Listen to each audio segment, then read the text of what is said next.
Our early indications here are that we might not have brought enough buckets. Looks like if this keeps up along this row, we're going to end up filling up buckets I brought out here. Look at there. Look at there. Dadgum, that's good stuff.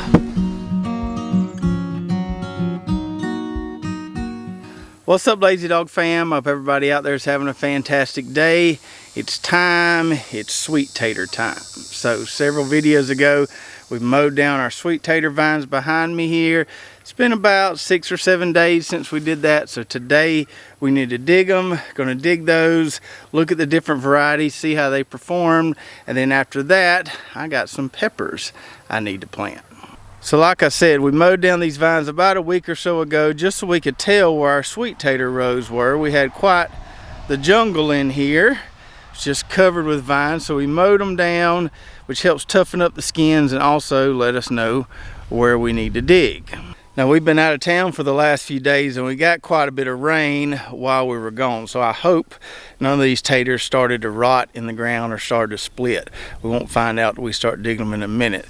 Ideally, I would have liked to have dug them before all that rain came, but like I said, I was gone, so we're gonna try to make the best of it. So we've got 3 rows here, or actually more like 2.5 rows. Got an entire row of Puerto Rico sweet taters. This middle row is the Orleans variety, first time growing that one.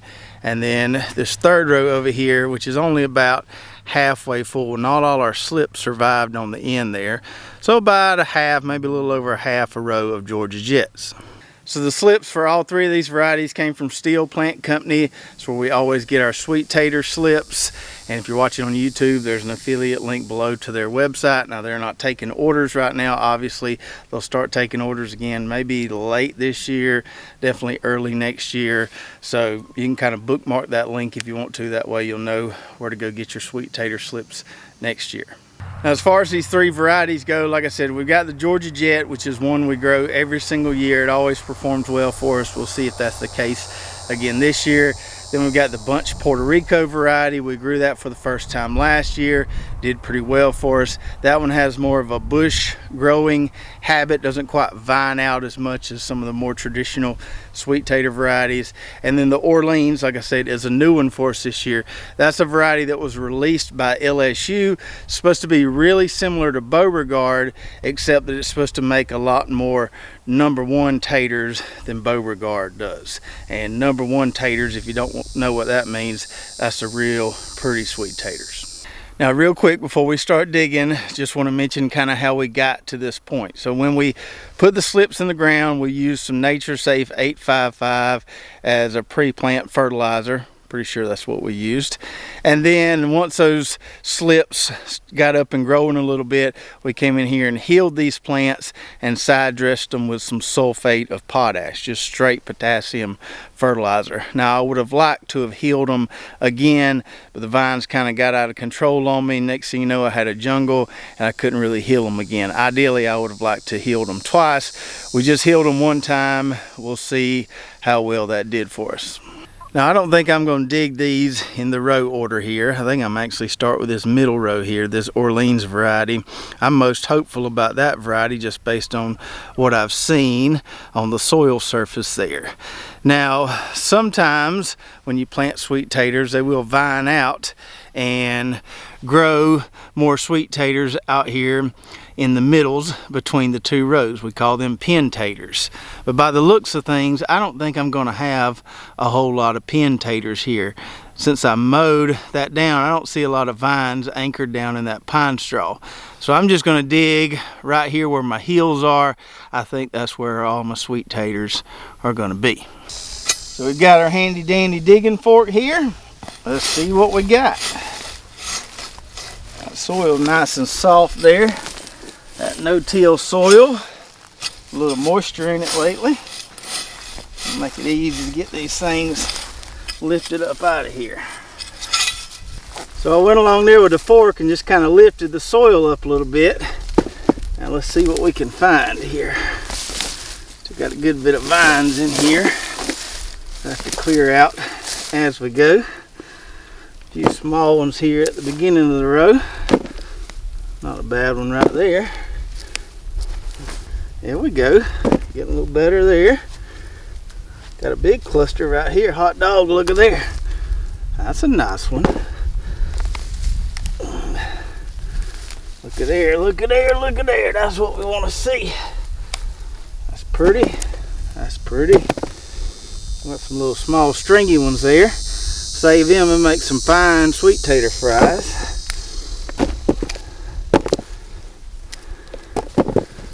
Like what I'm seeing so far here. I'm going to try to get these vines out of here as we dig. Otherwise, they'll take root and just keep growing. We'll have sweet taters in here. They're kind of hard to get rid of, so we'll try to clear these vines as we go. All right, let's do a little more digging. There's a good one there. Oh yeah, oh yeah. Man, I like what I'm seeing. Those are pretty.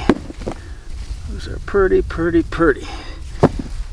Some nice, soft, no-till dirt here. Makes it easy to dig. There's another good one. Boy, they're everywhere. They are everywhere here. Daggum. I believe I've ever grown sweet taters like this. Now, early indications here are that we might not have brought enough buckets. Looks like if this keeps up along this road, we're going to end up filling up buckets I brought out here. Look at there. Look at there. Dadgum, that's good stuff. Sweet taters everywhere. Sweet taters all over the place. There's a few little pin taters on the outside of this hill. Not a lot of them, there's a few. Some more good ones right there. Let the dust settle, let go of the pedal, there's too much here. Let these towers turn to rivers, let these instincts steer. Let the dust settle, let the stormy weather ride out disappear. When the sunlight shines, let it all come clear.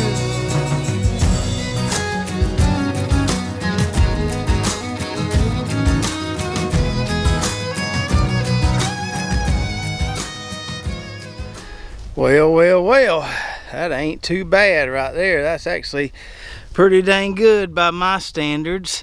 Did have to get another bucket, filled that purple one up, almost filled that red one up there.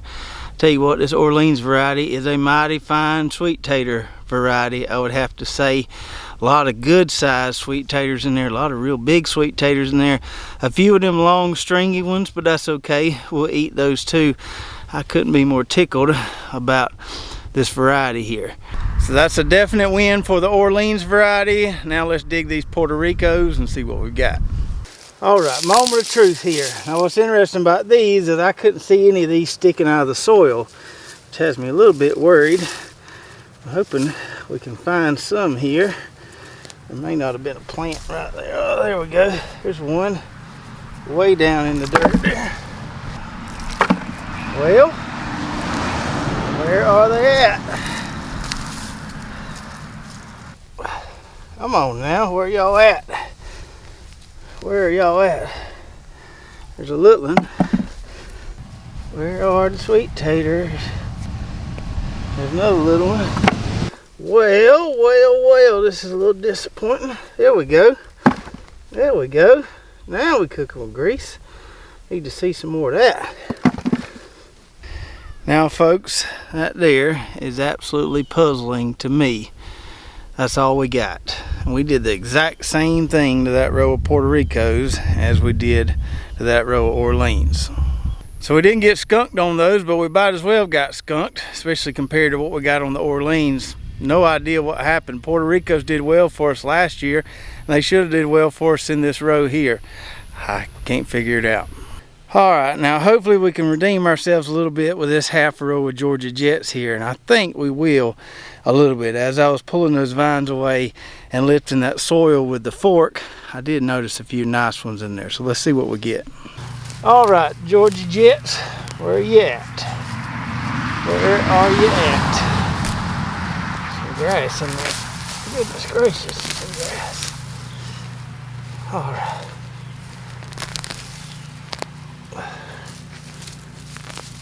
Get that grass out there, we might find something. There we go. There we go. That'll work. There we go. A nice little bacon tater right there. Well, we're doing better than we did with the Puerto Ricos. Not as good as the Orleans so far. That's a decent one. Here we go. Here we go. A little better. Alright, so we did a little bit better with the Georgia Jets, especially considering we only had a few plants there. Got some decent size on some of those. Had this one mutant looking sweet tater here. That thing's almost as big as a football. It'll still eat, but you probably don't want to give that one away to nobody. But pretty happy there with what we got, considering how many plants we had. Now before we take a closer look at all those varieties side by side, I got a little question for you hardcore no-tillers out there. So since I dug around in that dirt with that digging fork, lifted all that soil and kind of turned it a little bit, does that mean this plot is no longer no-till? Or is a digging fork all right? You just can't use a tiller. Somebody let me know. Also, I never understood how people grow taters or sweet taters. I hear people talking about having a no-dig garden. How do you dig sweet taters or taters if you have a no-dig garden? You just conjure up a spell and they just kind of rise up to the soil? Somebody let me know about that too. So here's our 2022 sweet tater harvest off about 80 row feet or so. So we got the Orleans right here in this purple bucket, and that purple bucket right there, you don't want to tote that very far. I can tell you, I toted about 20 feet. That was all I wanted. That rascal there is heavy. So Orleans in that bucket, and that bucket, we got our pitiful Puerto Rico harvest right there in that basket, and then we got our Georgia Jets over here. Now I don't know how well you can see this on camera, but the skin color is different amongst all these varieties. So the Puerto Rico there is kind of a light orange. The Orleans is a little bit of a darker orange, and then your Georgia Jets have more of a red skin on them. And the shape of the taters varies a little bit between variety too. So the Puerto Ricos are more of an elongated tater, kind of the same thing with the Orleans, although we do have a few round ones in there. Most of them are kind of elongated. And then our Georgia Jets are more round taters, kind of what you might call a bacon tater.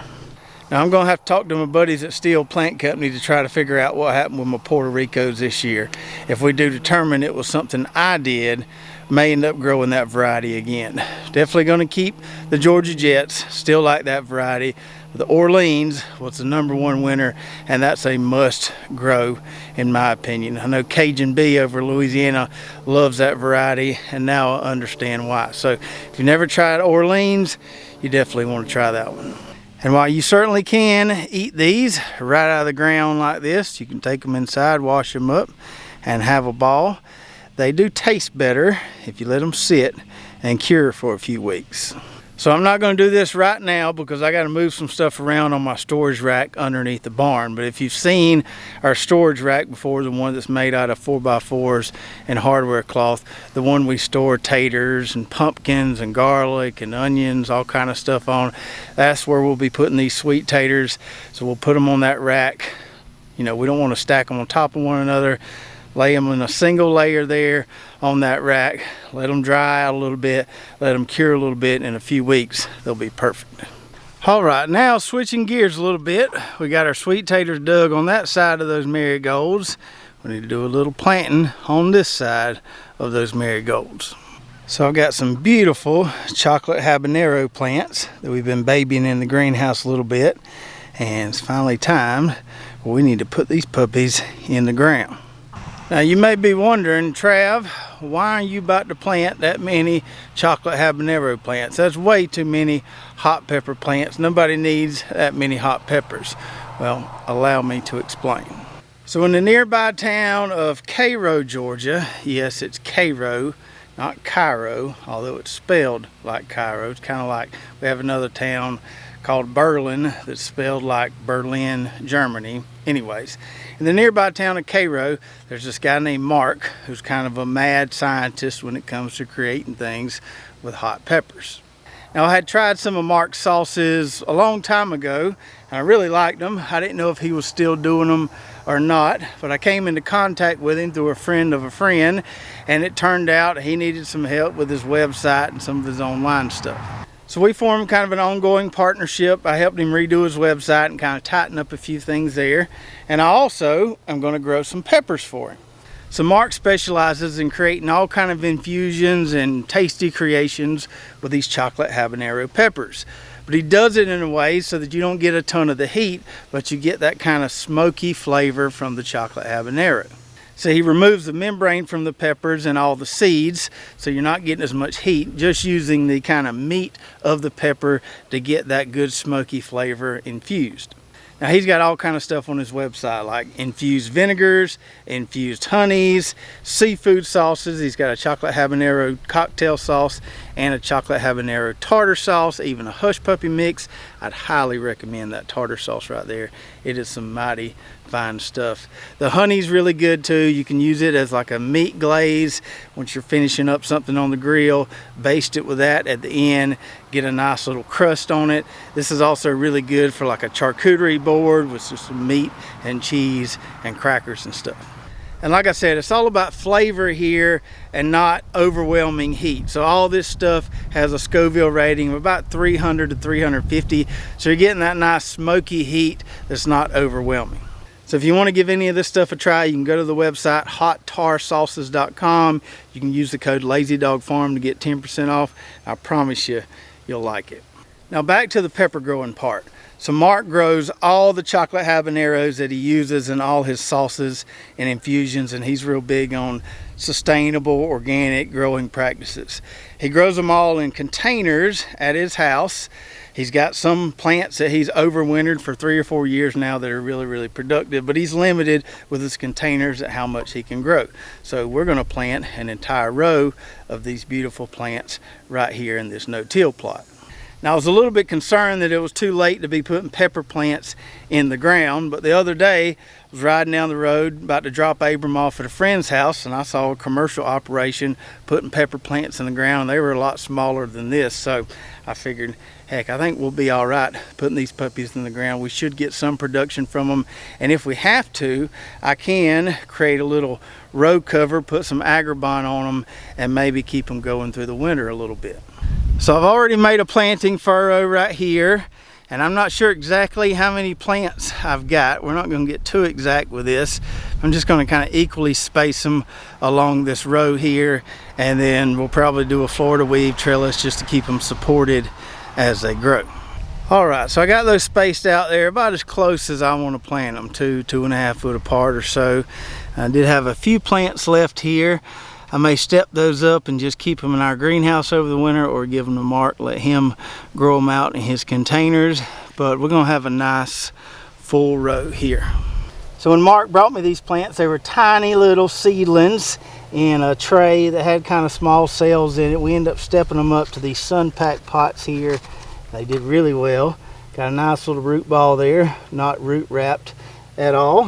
So what I'm gonna do is just take a little Nature Safe 855 here, mix it in the soil a little bit, and we're just going to put our pepper plant in the ground just like that. Now, we're not using drip tape on these. This no-till soil seems to hold moisture pretty dang well. I'm gonna have to water them a little bit initially, just until they get roots formed in this soil here. But as things are cooling off a little bit, I don't expect their water demand to be too high. We'll hand water them if we have to. All right, we got them in. 15 plants on a 30-foot row there, so we estimated our 2-foot plant spacing pretty dang well, just eyeballing it. Hopefully these plants do well and produce lots of fruit so Mark can make more awesome sauce. So although it was pretty hot out here today and I'm pretty soaked and nasty, it's good to get that done. Good to go and get all those sweet taters dug and get those peppers planted. Looks like we're going to get some nighttime temperatures in the 60s in the next few days, which is going to be really, really nice. Because if we can get to the 60s at night, that means it won't quite get so hot during the day. So I hope you enjoyed the video today. Definitely some interesting results with our sweet potato trials. The Orleans just kick butt. And if you want to grow that variety next year, like I said, you can find the link to Steel Plant Company down below. They'll start taking orders as we get closer to 2023 sweet tater planting time. And don't forget to go check out Mark's website, hottarsausas.com. If you like seafood, you're really going to like some of this stuff. This tartar sauce is amazing. And if you like fish and chips, this hot malt vinegar here is off the chain. If you did enjoy the video, be sure to subscribe, hit that notification button, like, and share. And we'll see you next time right here at Lazy Dog Farm. Oh, farewell. By the beauty of your life,